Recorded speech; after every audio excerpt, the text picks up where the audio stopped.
Now, the Three Martini Lunch with Greg Corombos and Jim Geraghty. And welcome, everyone, to the Wednesday edition of the Three Martini Lunch, along with Jim Geraghty of National Review. I'm Greg Corombos of Radio America. We have good, we have bad, and we have crazy martinis for conservatives today. Every last bit of it related to the events of Tuesday evening, President Trump's address to the joint session of Congress, not technically a State of the Union, but both the good and the bad will come from that, and the crazy will come from the Democratic response by the spry 72-year-old former governor of Kentucky, Steve Beshear.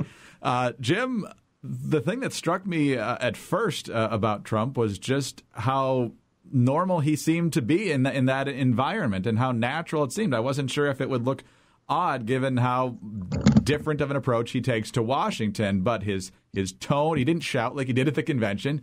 He didn't look orange. He had intensity, but his pace was not at a frenetic pace.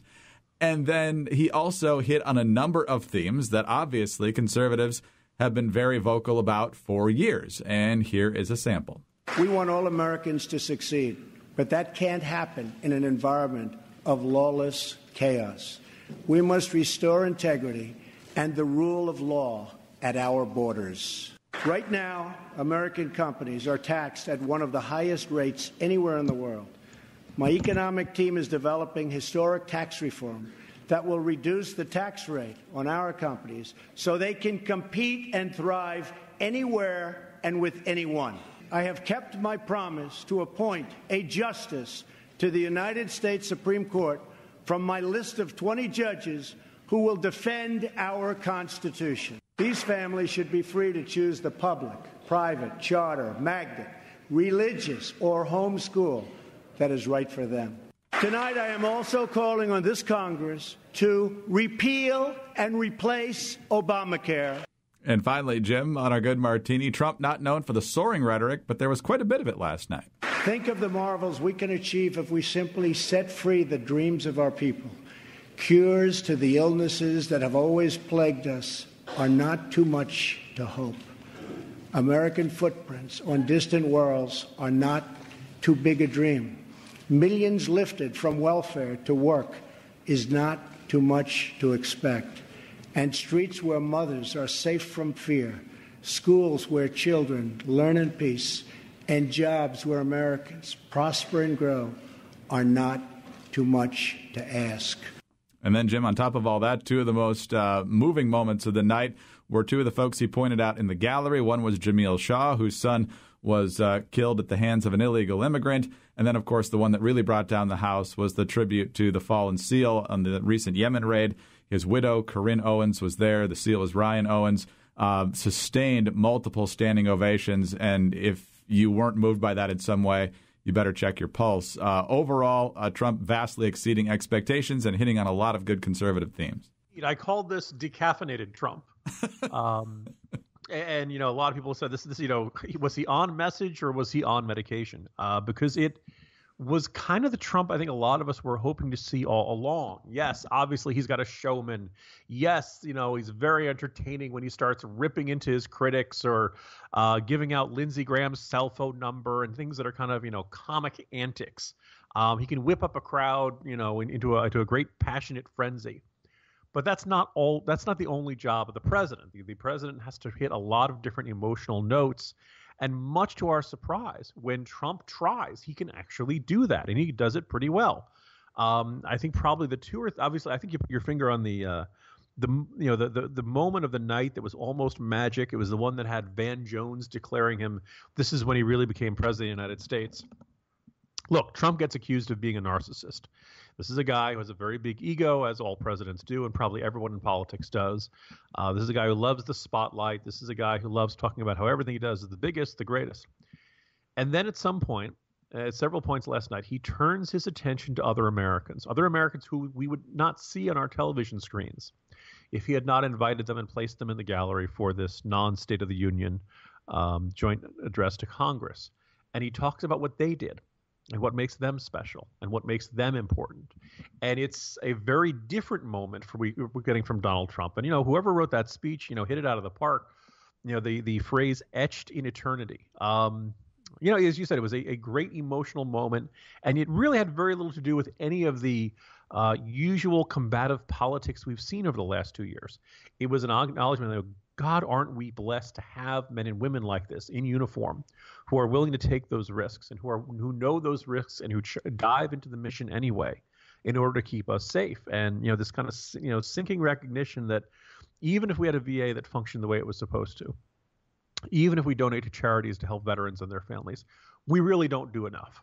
There's a question of whether we ever could do enough. But these are big questions and big moments of our country and our identity and what we prioritize and what we value, which are much better than your usual, angry comments about Twitter. Trump closed by saying it was time to put aside our trivial disputes. I certainly hope he's right on that, and I hope he doesn't follow this up by, another 4 tweets about how terrible Alec Baldwin is, when he impersonates him on Saturday Night Live. I really liked this Trump. The suit, the image, the tone, it all came very presidential. And I saw a comment somebody had said to Noah Rothman of Commentary on Twitter earlier today, which may kind of like, if Trump gets a very big bump out of this, he may have actually, stumbled onto the core appeal of his presidency. Most Americans don't want to think about politics. Most Americans don't want to have to worry about what the government is doing. And we've had 2 straight terms, some might say go back even further, in which the president on any given day could be enacting Obamacare or bombing a country, or there could be constantly something new that the government was doing. And most Americans don't want to have to think about that. We can argue about whether this is a disengaged public, but the bottom line is they have lives they want to lead. They have jobs to do. They have kids they want to raise. They have other interests. They don't want to constantly be focused on the latest political battle. So if Trump acts like a normal president, maybe we're going back to normal times. And normal times look really good right now after the last couple of years. So bravo, Mr. President. I think he really hit it out of the park in a lot of ways and surprised a lot of us. Hopefully more of this is to come. Trump's history makes me a little wary of that, but for now I'm just going to let's savor this moment because we rarely see things go this well this quickly. That's certainly true. There were a few moments where we thought there might be the pivot towards presidential during the campaign. It didn't last too long, but we'll see now. Given the positive response he got from across the board and how much he closely pays attention to what gets him positive feedback, maybe we will see it in a more sustained way, but time will tell. On to the bad martini now. And Jim, as we have established a lot over nearly 2 years now, Donald Trump is not necessarily a rock-ribbed conservative when it comes to all policy details. We listed a number of them in the good martini that we would certainly applaud, and most conservatives did last night. But there are also some bigger government ideas in there that we need to point out, and here's a quick montage of 3 of the biggest ones. To launch our national rebuilding, I will be asking Congress to approve legislation that produces a $1 trillion investment in infrastructure of the United States, financed through both public and private capital, creating millions of new jobs. My administration wants to work with members of both parties to make child care accessible and affordable, to help ensure new parents that they have paid family leave. We should help Americans purchase their own coverage through the use of tax credits and expanded health savings accounts. But it must be the plan they want, not the plan forced on them by our government. So, Jim, the infrastructure, $1 trillion, we'll see how it's structured. Obviously, every Republican voted against that basic idea in the stimulus bill, and for good reason. We'll see how this might be different, but that is a lot of money to pump into this system and to put on the taxpayers. Family leave, that's been a liberal initiative for a long time. And tax credits, some people might say, what's the big deal about that? That's better than what we've got. But once again, it's the government kind of deciding who wins and loses. Yeah, I'm going to take this in reverse order, Greg. So I've talked about this in a couple of our podcasts and wrote about it in my interview with Scott Walker. Walker is one of those guys who really seems to like the idea of removing the system of subsidies under Obamacare and replacing it, particularly for those who are part of the Medicaid expansion, and giving you a tax credit. Now, if it's a refundable tax credit, you deduct whatever amount you're paying against your taxes, and then if there's any surplus on that, well, you get that in the form of a government check. So as I said on CNN International yesterday, Greg, under the old system, the government would give you money, but under the new system, the government would give you money. And if you're a conservative and you're like, hey, wait a minute, that doesn't sound like that big sweeping radical change we were hoping for.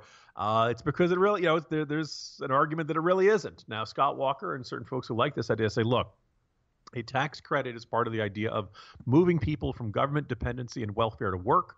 This is not simply the government handing you stuff. This is you're working. Like you're trying to move from a government program to becoming a self-sufficient working American.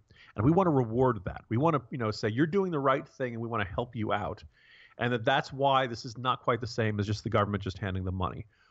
You may agree with that perspective. You may disagree with that perspective. But I think the Republican Party really needs leadership from the president on this.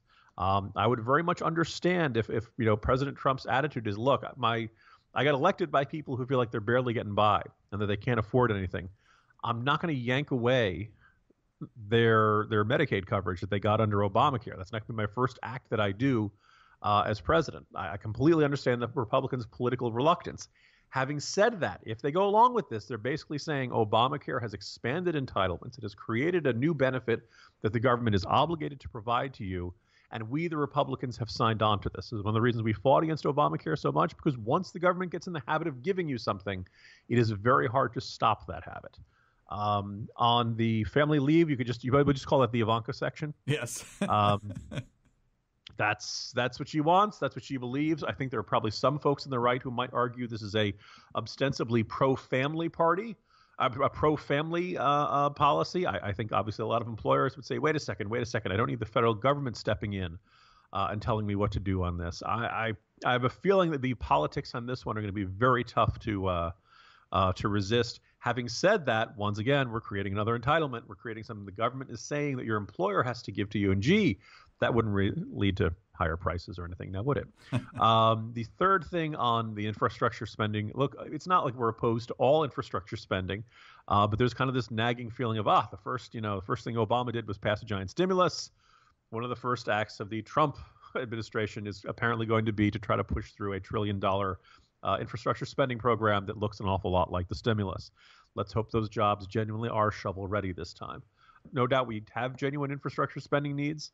But it just kind of feels like we're a little bit of the political version of Groundhog Day. We're seeing things come back under a completely different name, and probably very different partisan attitudes towards them. Yeah, could be. So a lot of battles to come, some good, some tough. Let's move on to the final martini now. And Jim, it's always tough to give the response. Steve Beshear, for some reason, was the choice of the Democrats this year. He's not a rising star. He's not even in office. He's the opposite of a rising star. He's a declining star. He's burned out. Yeah, and so, but as I was pointing out to a friend last night, he's 72 years old. If, in fact, he's hoping this was a launching pad for 2020, and we're about to point out why it probably won't be, he'd still be younger than Biden or Bernie Sanders. So he's kind of the young pup in this emerging race for 2020 for the Democrats. Jim, there have been some awkward moments for Republicans giving response. Your favorite governor of recent years, Bobby Jindal, with the staircase didn't go so well. Marco Rubio. You take that back, Greg. That speech was a masterpiece. Brilliant. No one appreciated it. No one understood. Marco Rubio with the water. Everyone made a lot of fun about that. But neither of them, nor any Republican that I'm aware of, ever actually identified himself with the other party. Here's how Steve Beshear started on Tuesday night. I'm a proud Democrat. But first and foremost, I'm a proud Republican and Democrat and mostly American. What? First of all, it's in this diner, and the first shot was of the outside of the diner, so you weren't sure if it was a Saturday Night Live skit or the Seinfeld gang was going to show up.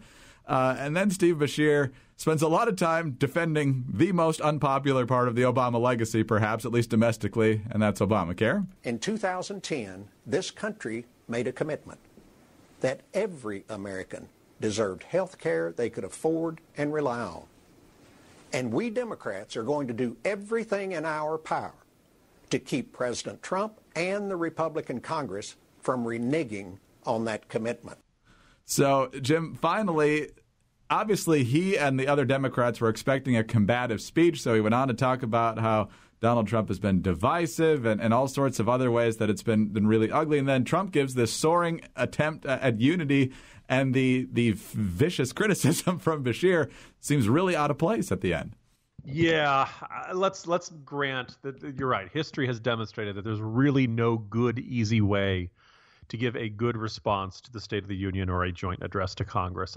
Some people said that I believe it was Bob McDonnell did it to the Virginia House of Delegates. I believe Christy Whitman did it. If you do it to a state legislature and you have your own audience in front of you applauding, then it kind of turns out to be the equivalent. But as you said, yes, rising star after rising star has tried and fallen. It's as if there's a old gypsy curse on this role, and that anybody who has it will suddenly be struck by thirst like Marco Rubio, or have something go terribly wrong. So maybe Steve Beshear is jumping on a grenade for the rest of the Democratic Party and doing the job that everybody knows you can't do well. And then undoubtedly the desire to have an audience, the desire to have not just one person in a room just talking to a camera, is why they had the people there. But obviously it's not like the half dozen or so very white people in the background. Right? I mean, if a Republican did that, Greg, we'd be hearing all about the all-white vision of the Republican crowd, the white supremacist, white national. Look, I can't help but notice, but when the Democrats do it, it's totally fine. Basically, the entire message of the response is, white people, we no longer want to frighten you. Please come back to us. And the other nagging, frightening feeling was just kind of this so they're all just sitting there, quiet, stone-faced. I think they've been told not to obviously interrupt. It's not like he had a lot of great applause lines in that. But Greg, tell me I'm wrong. The guy to the left of him, the older gentleman, I'm fairly certain he fell asleep, or at least I hope he fell asleep. I'm hoping that he did not actually pass away during Beshear's response. All it was missing was a "We thank you for your support" from Bartles and James at the end. Or the observation that he looked an awful lot like the guy who was the head of that Hale-Bopp comet cult. Speaking to everybody, but considering how the Hale-Bopp comet cult met its end in California, maybe that's the appropriate metaphor for the Kentucky Democratic Party today. Oh, fantastic. Most of all, I'm a proud Republican and Democrat and American. Oh, yeah. How well are Republicans doing? Even the Democrats are becoming Republicans. That's how. Oh, Jim, the night went far better than I think either one of us could have expected. Talk to you tomorrow. I'll see you tomorrow, Greg. Let's just enjoy it while it lasts. Amen. Jim Geraghty of National Review. I'm Greg Corombos of Radio America. Thanks for being with us today, and be sure to tune in again on Thursday for the next 3 Martini Lunch.